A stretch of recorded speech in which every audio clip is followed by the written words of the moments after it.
आपका स्वागत है फिजिक्स क्लासेस में। चैप्टर हमारा 3 चल रहा था वैद्युत विभव। इसी में नेक्स्ट टॉपिक है समविभव पृष्ठ। समविभव पृष्ठ किसे कहते हैं?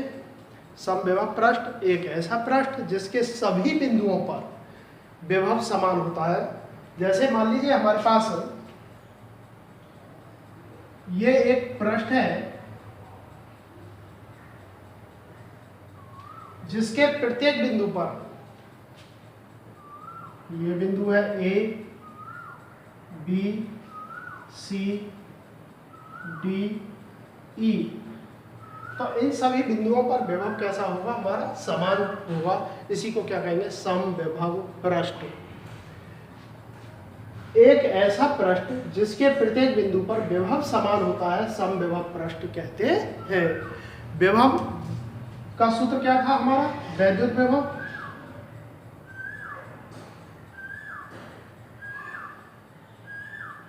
V बराबर, लास्ट वीडियो में मैंने आपको बताया था 1/4 पाई एप्सिलॉन 0 Q बटे R। हम इसको जो है सबसे जो फर्स्ट वीडियो था कूलॉम का नियम, जिसमें फर्स्ट चैप्टर था हमारा, उसमें मैंने इसको K के बराबर माना था। K बराबर लिखा था 1/4 पाई एप्सिलॉन 0। जहां मैंने जो पहला आपका चैप्टर था इलेक्ट्रिक फील्ड, उसमें कूलॉम का नियम लिखाया था, उसमें मैंने K की जगह इसको लिखा था 1/4 पाई एप्सिलॉन 0।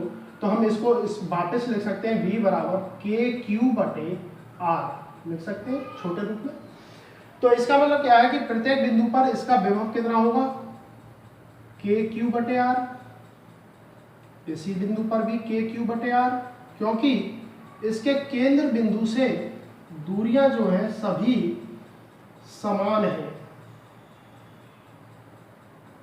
ये भी दूरी R है, ये भी दूरी R है, ये भी दूरी R है, ये भी दूरी R है, ये भी दूरी R है।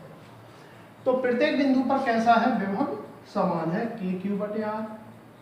ये भी KQ बटे R और ये भी हुआ KQ बटे R।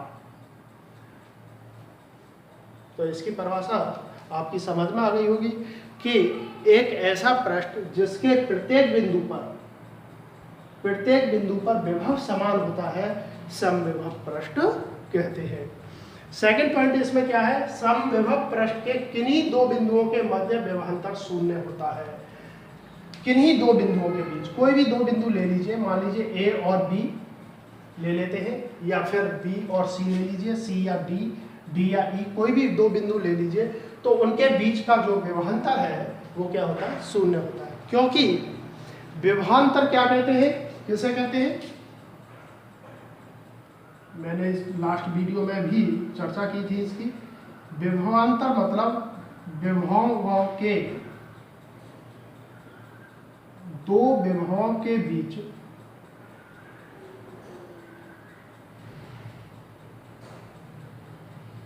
अंतर।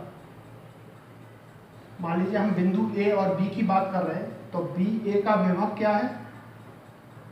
KQ बटे R, और बिंदु B के बीच का विभव है KQ बटे R।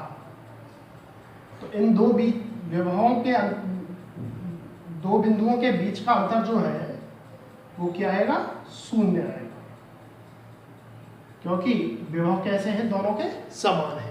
इसलिए दो बिंदुओं के बीच का जो विभवांतर है वो क्या होगा? शून्य होगा। तीसरा पॉइंट है समविभव पृष्ठ के एक बिंदु से दूसरे बिंदु तक ले जाने में किया गया कार्य भी शून्य होता है। भाई जब विभव आपका शून्य है तो कार्य भी कैसा होगा? क्योंकि विभवांतर बराबर क्या होता है?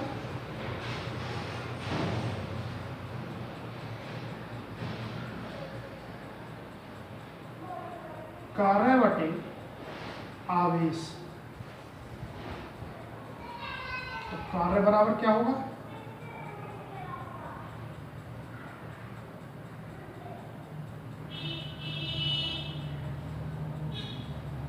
मान लीजिए हम इसमें आवेश को Q0 को ले जा रहे हैं, एक बिंदु से दूसरे बिंदु की तरफ आवेश को कौन सा ले जा रहा है?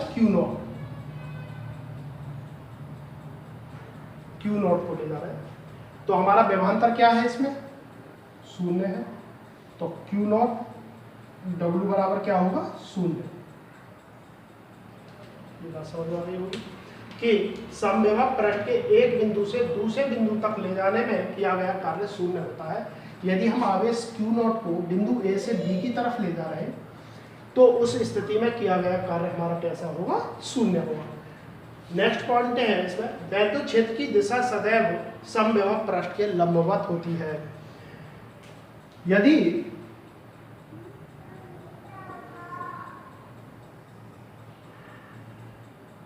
मैंने आपको बताया था कि यदि Q आवेश रखा हुआ है, धन आवेश, तो धन आवेश से सभी वैद्युत क्षेत्र रेखाएं जो है लंबवत गुजरती है इस तरीके से।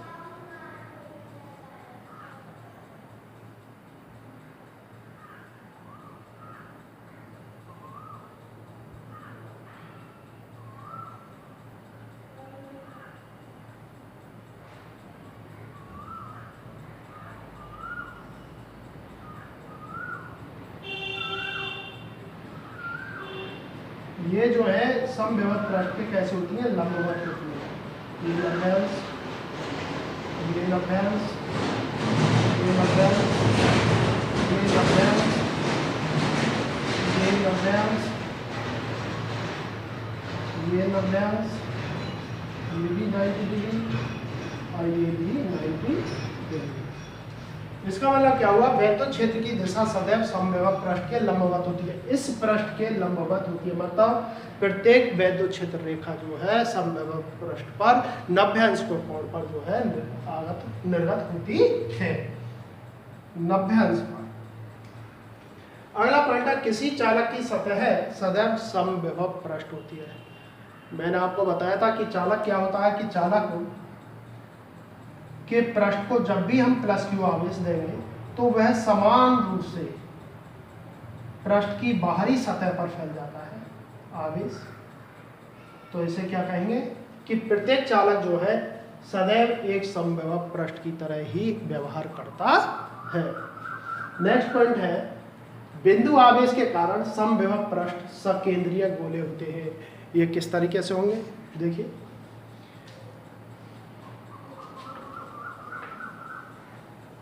मान लीजिए ये आपका एक गोला है,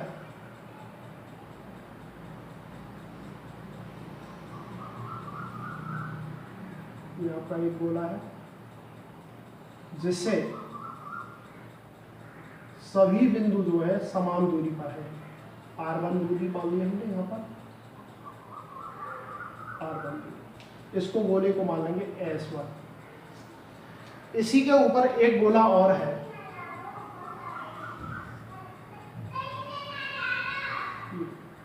यहां से इनकी दूरी जो है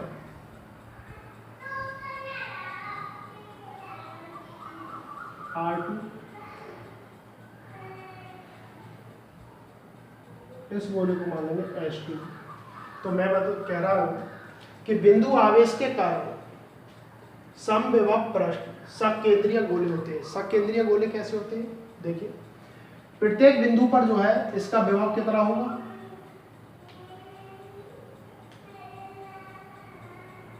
A B C D, KQ बटे R1, KQ बटे R2, KQ बटे R3, सॉरी R1, दूरी R1 है इसकी भी, R1, KQ बटे R1। बाहर वाले गोले के लिए विभव क्या होगा, KQ बटे R2, KQ बटे R2, KQ बटे R3, R2 सॉरी, KQ बटे R2। आप देख रहे हो कि अंदर वाले गोले के लिए, S1 गोले के लिए विभव सभी बिंदुओं पर अलग अलग है दूरी के लिए। KQ बटे R1, KQ बटे R1, KQ बटे R1, KQ बटे R1। इसी केंद्र के ऊपर हमने एक दूसरा S2 गोला खींचा जिसका विभव जो है KQ बटे R2 प्रत्येक उस पर। तो इस कारण एक केंद्र पर जो है दूसरा गोला, ये पहला गोला हो गया, ये दूसरा हो गया, एक तीसरा भी खींचे उनका विभव अलग होगा, फिर चौथा गोला खींचे उसका भी विभव अलग होगा। लेकिन सभी गोले जो हैं एक समविभव पृष्ठ की ही भांति व्यवहार करते हैं। तो ये बात समझ में आ गई होगी, एक बार दोबारा और रिपीट कर लेते हैं।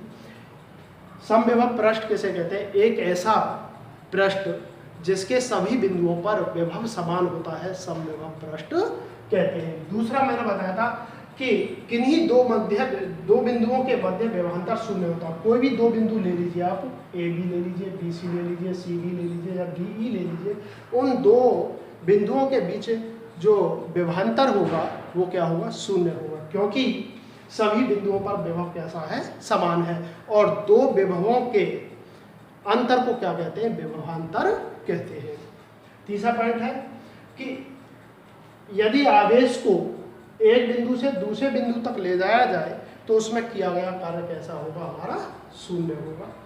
तीसरा पॉइंट होगा, चौथा पॉइंट, कि जब भी समविभव पृष्ठ से वैद्युत क्षेत्र रेखाएं गुजरती हैं तो वे सभी जो है 90 अंश के कोण पर गुजरती हैं, मतलब सभी जो है लंबवत होती हैं, समविभव पृष्ठ के लंबवत होती हैं। पांचवा पॉइंट है, किसी चालक की सदैव समविभव पृष्ठ होती है। मैंने आपको बताया था कि यदि किसी चालक को हम आवेश दें तो वह आवेश जो है उस चालक के बाहरी पृष्ठ पर जो है समान रूप से फैल जाता है, इसीलिए प्रत्येक चालक जो है एक समविभव पृष्ठ की भांति व्यवहार करता है। अगला पॉइंट है, बिंदु आवेश के कारण समविभव पृष्ठ सकेंद्रीय गोले होते हैं।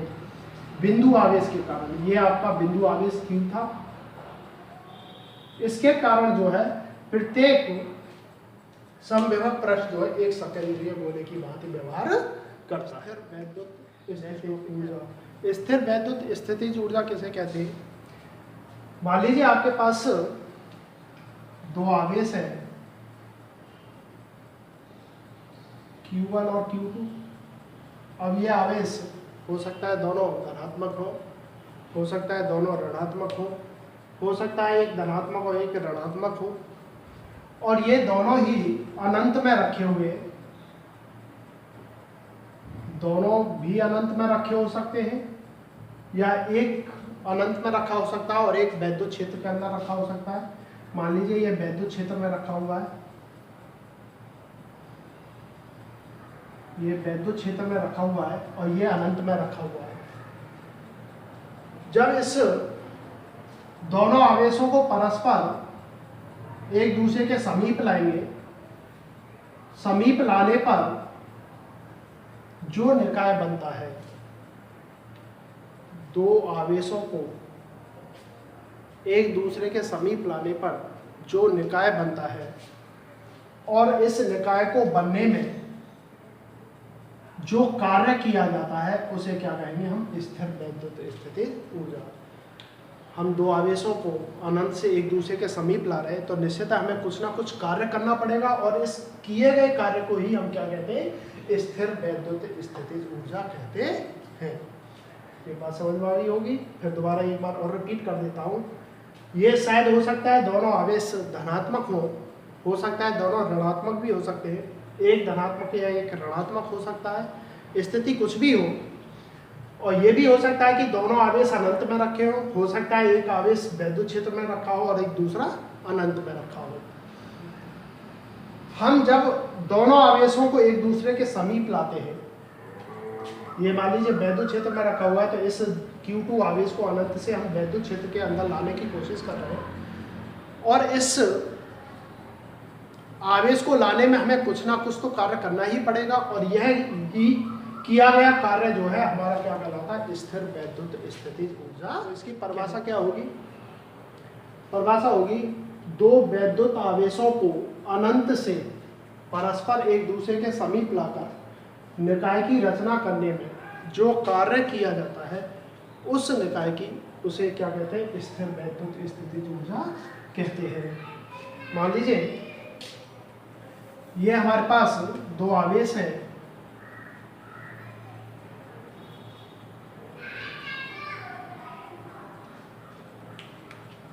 Q1 और Q2, जो स्मॉल और दूरी पर रखे हुए हैं परस्पर। इससे एक निकाय बना है AB,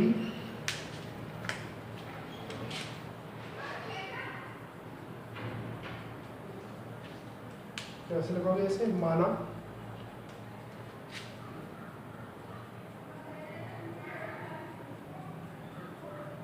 ए बी निकाय दो आवेशों Q1 व Q2 कूलाम से मिलकर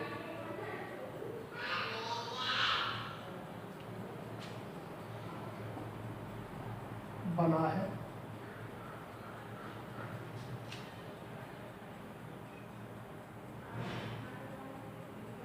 यदि आवेश Q2 को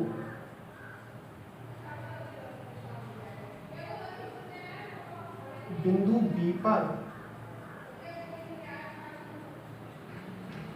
न मानकर अनंत में रखा हो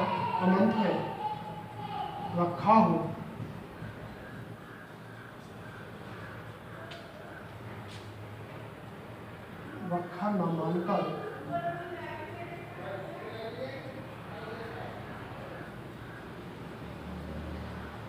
अनंत में माना जाए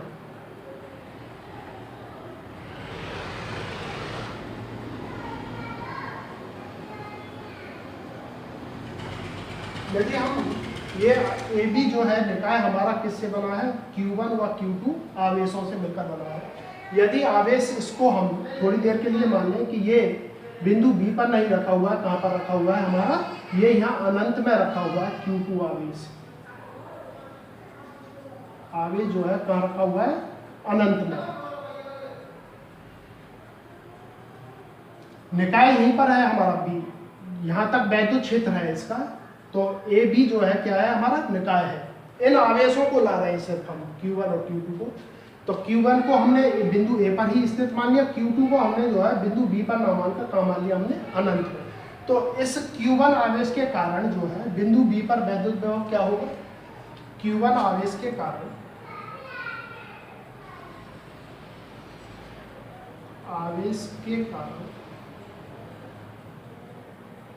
बिंदु बी पर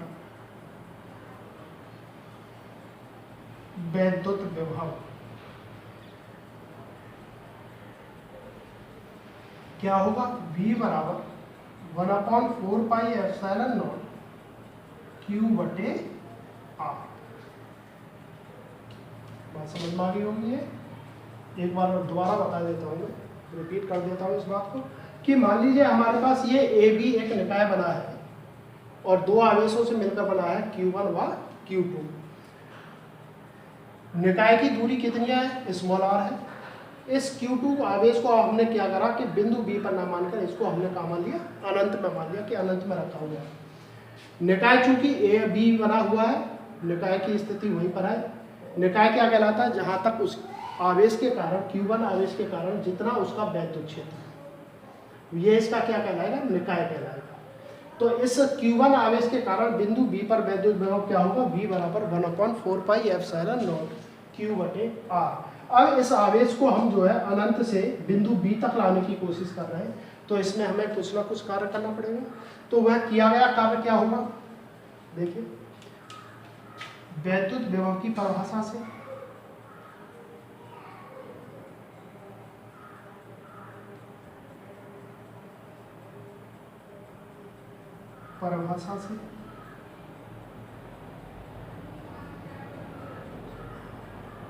Q2 आवेश को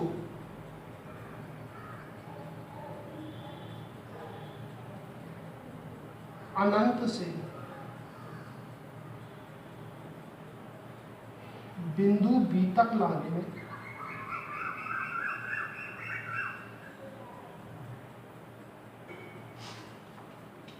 किया गया कार्य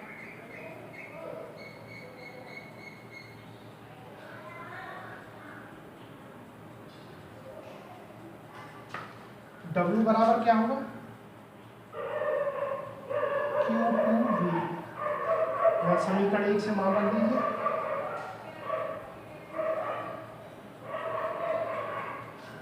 क्या होगा, W बराबर 1/4πε0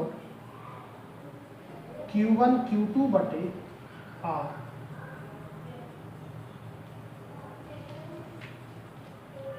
तो किया गया यही कार्य जो है, ये कार्य आ गया W बराबर, और किया गया यही कार्य जो है ऊर्जा के रूप में संचित हो जाता है किसमें, निकाय में।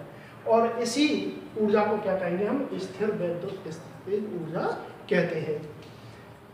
किया गया यह कार्य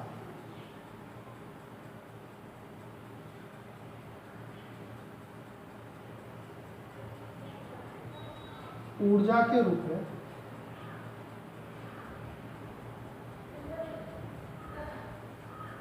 संचित हो जाता है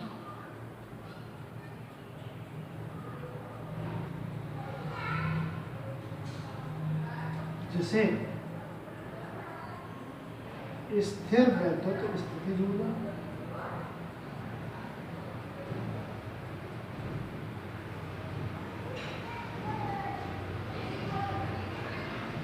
कहते हैं। तो U बराबर क्या होगा, 1/4πε0 Q1 Q2 बटे R।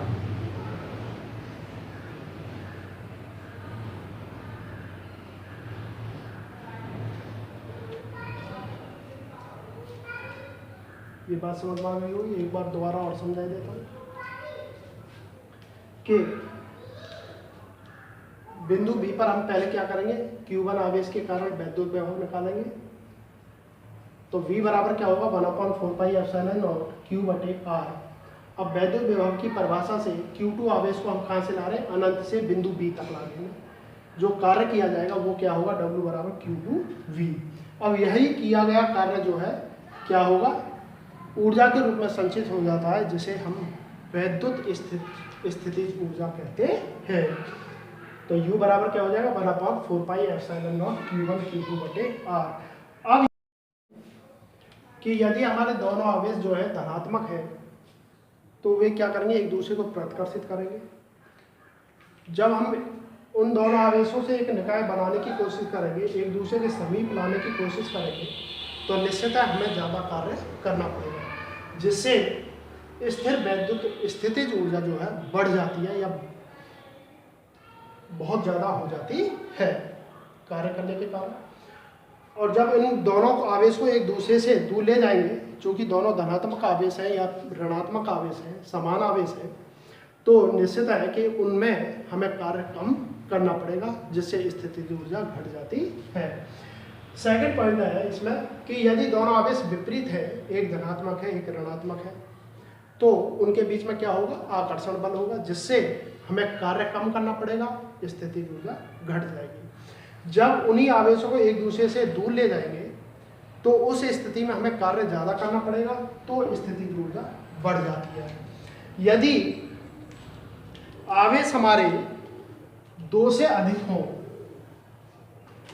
मान लीजिए आवेश हमारे 2 से अधिक हों, यदि आवेश Q1 Q2 तथा Q3 है, तब ये आवेश आप किसी भी स्थिति में रख सकते हो, त्रिभुज के रूप में रख सकते हो,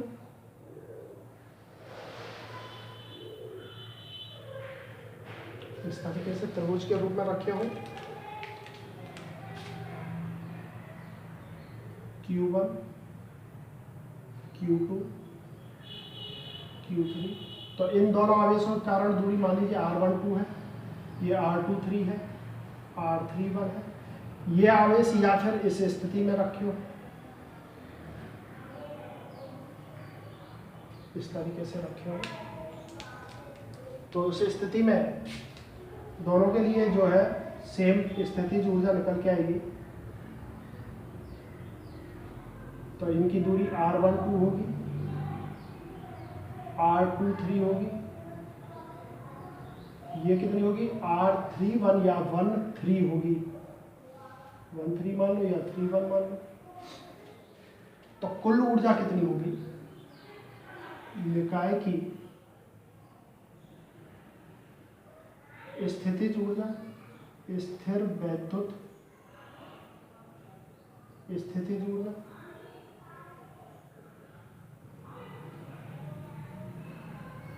U बराबर क्या होगा, U1 plus U2 plus U3,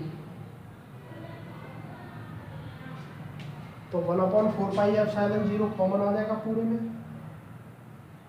क्या होगा Q1, चिन्ह सहित लेंगे क्योंकि यह एक आदेश राशि है, स्थिर वैद्युत स्थितिज ऊर्जा क्या है, आदेश राशि, इसलिए जो है चिन्ह सहित मान लेंगे R12 माइनस Q2 Q3 बटे R23 प्लस Q3 Q1 बटे R31, यह आपकी स्थिर वैद्युत स्थितिज ऊर्जा होगी। शायद ये आपके समझ में आ गया होगा टॉपिक। नेक्स्ट वीडियो में हम वैद्युत द्विध्रुव आघूर्ण के कारण वैद्युत विभव ज्ञात करेंगे। जो आपका फर्स्ट चैप्टर था इलेक्ट्रिक फील्ड, उसमें हमने वैद्युत द्विध्रुव आघूर्ण के कारण वैद्युत क्षेत्र की तीव्रता ज्ञात की थी। सेम इसी प्रकार हम जो है वैद्युत द्विध्रुव आघूर्ण के कारण वैद्युत द्विध्रुव के आघूर्ण के कारण जो है वैद्युत विभव ज्ञात करेंगे। काफ़ी अच्छी और इंटरेस्टिंग वीडियो होगी। ज़्यादा से ज़्यादा लाइक करें, शेयर करें, जिससे आपके साथियों